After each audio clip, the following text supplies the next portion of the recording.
नमस्कार, मी सुषमा's किचन मध्ये तुमचं खूप खूप स्वागत आहे। पण दिवाळीसाठी खास कोणतंही डाळीचं पीठ किंवा मग बारीक रवा किंवा गव्हाचं पीठ न वापरता अगदी झटपट असे 3 प्रकारचे सारण तयार करणार। सारण आहे छान 2 ते 3 महिने टिकतात। यामध्ये आपण एक शुगर फ्री सारण केलेलं आहे, एक जे आहे ते साखरेचं आहे आणि एक जे सारण आहे ते गुळाचं आहे। हे जे करंजीचे सारण तयार करण्यासाठी व्हिडिओ शेवटपर्यंत बघा। रेसिपीला सुरुवात करण्याआधी तुम्ही जर माझ्या चॅनलवर नवीन असाल तर चॅनलला सबस्क्राइब करा, रेसिपीला लाईक करा, तसेच शेअर करा। तुमचे जर काही सजेशन असतील तर कमेंट करायला विसरू नका आणि माझ्या प्रत्येक नवीन रेसिपीचं तुम्हाला नोटिफिकेशन येण्यासाठी बेल आयकॉन पण ऑलवर प्रेस करा, म्हणजे तुम्हाला रेसिपीचं नोटिफिकेशन सर्वात आधी येईल। आता आपण हे 3 प्रकारचे सारण बनवण्यासाठी सुरुवात करूया। पहिला प्रकार बनवण्यासाठी आपण कढई गरम करायला ठेवलेली आहे। यामध्ये 2 चमचे खसखस टाकून घ्यायची। खसखशी सोबतच आपण ही सोलून घेतलेली वेलची टाकत आहोत, म्हणजे काय होतं वेलची ही भाजले जाते, त्याचं तेल रिलीज झाल्यामुळे व त्याचा वास छान लागतो। आता हे 2 मिनिट आपण हे परतून घेऊया।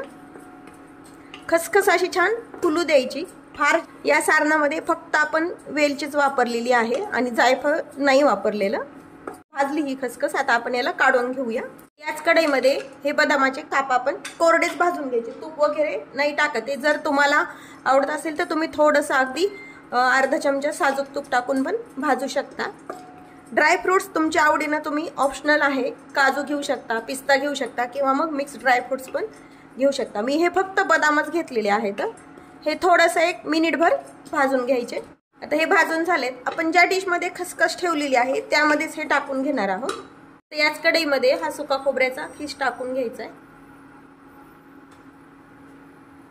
आणि हा थोडासा ब्राऊन होईपर्यंत आपल्याला भाजून घ्यायचा आहे। खीस भाजून घेतल्यामुळे काय होतं, हे सारण जास्त दिवस टिकतं चांगलं। कधी कधी खोबऱ्याला वास येतो किंवा ओलसर पण येतं दुकानातनं, मग त्यामुळे असं थोडंसं भाजून घेतल्यानंतर हे सारण जे आहे करंजीचं ते जास्त दिवस टिकतं। आता हे खोबरं आपलं छान भाजून झालेलं आहे, काढून घेऊया। हे भाजलेलं खोबरं आणि खसखस ड्राय फ्रूट्स वेलची जे भाजले ते आपण एकत्रच ठेवले, हे जरा वेळ थंड करून घ्यायचं। हा खोबऱ्याचा खीस आणि हे खसखस आणि ड्राय फ्रूट्स थंड झालेले आहेत। आपल्याला फक्त वेलची, खसखस आणि ड्राय फ्रूट्सच मिक्सरनं काढून घ्यायचे। हे असे मोठे मोठे जर काप आपण करंजीत घातले तर करंजी फुटते, त्यामुळे थोडंसं मिक्सरला फिरून घेतल्यानंतर हे बारीक पण होतं। आता हे मिक्सरला बारीक करून घेऊया। जे मिक्सरला ड्रायफ्रूट्स वेलची टाकून घेतलेली आहे ते बारीक करून घेतलेत। तुम्ही जर पातळ काप केले तर हे ड्रायफ्रूट्सचे जर पातळ एकदम काप केले तर मिक्सरनं काढायची गरज नाही। हे जे आहे ते हे आपण या खिसामध्ये टाकून घ्यायचे सर्व। हे हाताने खोबऱ्याचा खीस बारीक करून घ्यायचा, भाजल्यामुळे कडकपणा येतो व छान बारीक होतो, एकदम पीठ पण होत नाही। मिक्सरनं काढलं तर एकदमच बारीक होऊन जातो हा खीस। आता हे छान मिक्स झालंय आपलं। थोडासा खीस पण राहायला पाहिजे, म्हणजे करंजी पण फोडल्यानंतर दिसते पण छान व टेस्टला पण छान लागते। वेलची आपण खसखशी सोबत भाजल्यामुळे वास छान येतो त्याचा। यामध्ये आपण आता पिठी साखर टाकणार आहोत। 1 वाटी पिठी साखर घेतलेली आहे। जर गोडाचं प्रमाण जास्त आवडत असेल तर तुम्ही जास्त पण घेऊ शकता। पिठी साखर टाकताना शक्यतो चाळून टाकायची, सगळीकडे उडते म्हणून वाटी आपण डायरेक्ट अशी ठेवणार आहोत व या पद्धतीनं ठेवून चाळून घ्यायची, म्हणजे पिठी साखर पूर्ण अशी उडल्या पण जात नाही व चाळून पण निघते। चाळल्यामुळे काय होतं, कधी कधी पिठी साखर घरी काढतो तेव्हा त्याच्यात जाड राहतं, मग ते निघून जातं त्यातनं। आता हे चाळून घेऊन यामध्ये टाकूया। तर हे चाळून घेतले, थोडंसं जाड राहतं, हे आपण असंच काढून ठेवून देऊया। पिठी साखर वाटीनं चाळल्यामुळे साईडला उडालेली नाहीये, हातानेच मिक्स करून घ्यायचे। आता आपला हा सारणाचा पहिला प्रकार तयार आहे। करंजी सारणाचा दुसरा प्रकार पाहण्यासाठी आपण कढई गरम करायला ठेवली। त्यामध्ये स्वच्छ निवडून घेतलेले पांढरे तीळ टाकले आहेत आपण। हे तीळ छान आपण जसे लाडूला भाजतो तसे खमंग भाजून घ्यायचे। या सारणापासून तयार केलेली करंजी मी ऑलरेडी सुषमा's किचनवर अपलोड केलेली आहे, त्याची लिंक मी डिस्क्रिप्शन बॉक्समध्ये दिलेली आहे। आता आपले तीळ छान भाजून झालेत, एका डिशमध्ये आपण काढून थंड करून घेऊया। आता हा एक अर्धी वाटी खोबऱ्याचा खीस आहे, ड्राय खोबऱ्याचा खीस आहे हा, हे पण आपण भाजून घ्यायचा आहे गुलाबी होईपर्यंत छान। आता आपला खीस पण भाजून झालाय। यामध्येच आपल्याला 1 टेबलस्पून खसखस टाकायची आहे। यामध्येच आपण जायफळाचा तुकडा टाकलेला आहे। यामध्ये आपण वेलची टाकत नाही, फक्त जायफळ टाकतो। प्रत्येक सारणाला वेगळा फ्लेवर येतो, त्यामुळे तुम्हाला जर आवडत असेल जायफळ आणि वेलची ते पण एकत्र तुम्ही टाकू शकता। हे मिनिटभर एक भाजून घेऊया।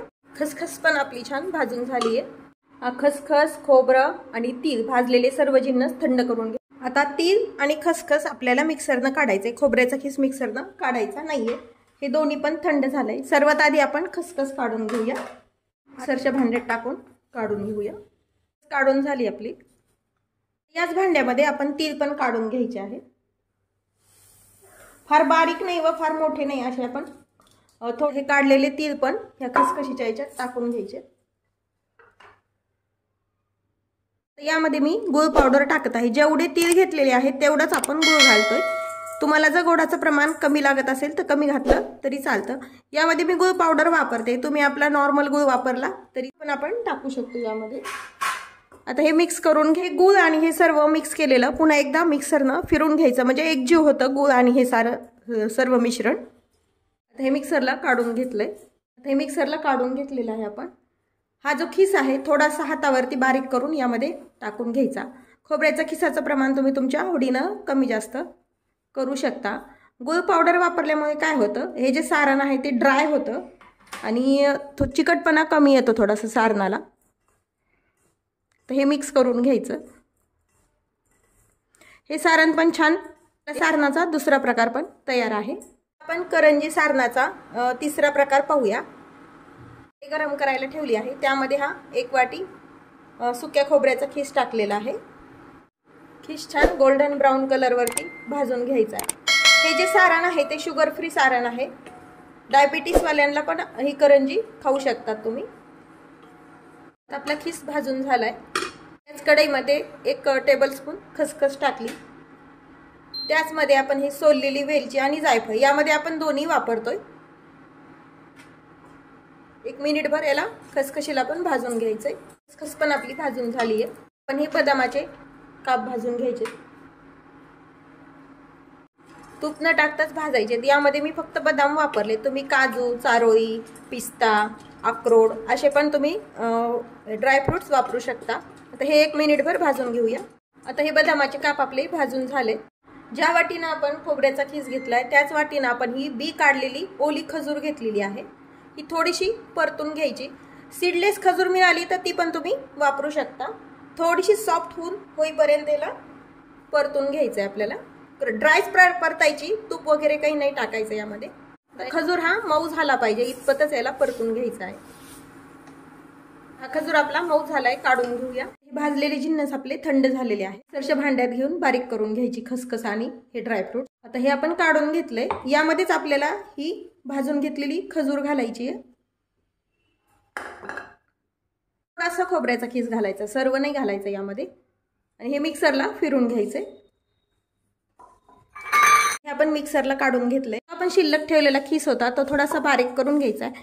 सर्व खीस जरी त्यात टाकला तरी चालतं, पण काय होतं पूर्ण एकदम बारीक होतं, त्यामुळे थोडासा आपण ठेवला होता। तर यामध्ये हे मिक्सरनं काढलेलं खजुराचं मिश्रण टाकून घ्यायचं आणि हातानेच हे मिक्स करून घेऊया। आता हे मिक्स करून घेतलंय। खजुरामुळे हे सारण थोडंसं कोरडं होत नाही, ओलसरच राहतं, पण करंजी अगदी टेस्टी लागते याची। करंजीचं तिसरं पण सारण तयार आहे। तयार आहेत आपले करंजीचे 3 प्रकारचे सारण। शुगर फ्री सारण, हे साखरेचं आहे आणि हे तिळगुळाचं सारण आहे। सारण बनवले आहे ते नक्की करून पहा। रेसिपीला लाईक करा, चॅनलला सबस्क्राईब करा, तसेच जर बेल नोटिफिकेशन पण ऑलवर प्रेस करा, म्हणजे तुम्हाला अशाच नवनवीन रेसिपीचे नोटिफिकेशन येतील। तुमचे काही सजेशन कमेंट असतील ते पण कमेंट करून सांगा। तुमच्या नवीन रेसिपी सोबत पुन्हा भेटूया, तोपर्यंत बाय बाय। व्हिडिओ पाहिल्याबद्दल धन्यवाद।